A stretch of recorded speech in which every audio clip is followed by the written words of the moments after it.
কেন রোদের মতো হাসলে না? এই সিঁদুরটা আমি আবিরটার সাথে মিশিয়ে দিই। বাবাইটা যখন আমাকে এই আবিরটা লাগাবে, উফ কি মজা! তখনই আমার বাবাইটার সাথে বিয়ে হয়ে যাবে। আর আজকে আমি বাবাইটাকে আমার মনের কথাটা বলবো। না না, তাড়াতাড়ি যাই এবার। বাবাইদা, ও বাবাইদা, কোথায় গেলে? কোথায় গেল বাবাইদা? আমি যে রং মাখাবো, আমিও এখন রং মাখতে পারিনি কাউর থেকে। এই তো মেহুল, বল, আমি এখানে। বাবাইদা, তোমাকে আজকে খুব সুন্দর লাগছে।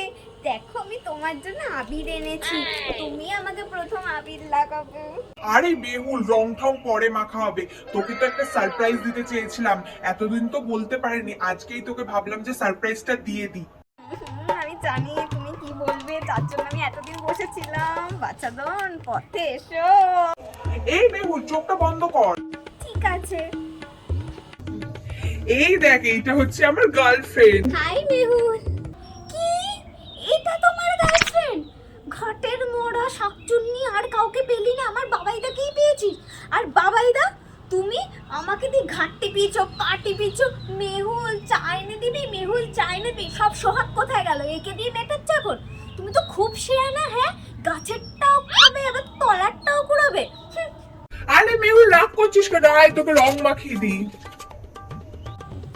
আরে আরে কি? আরে বাবাইদা, তুমি কি ক্যাবলা চোদা নাকি? এটার সাথে সিঁদুর মেশানো ছিল। তুমি আমাকে বিয়ে করে নিলে তো। বিয়ে? বিয়ে ফিয়ে কিছুই হয়নি, যা গিয়ে শ্যাম্পু করে নে, তাহলেই ঠিক হয়ে যাবে। থাকো তুমি তোমার গার্লফ্রেন্ড নিয়ে, মেয়েটা খুব মিষ্টি।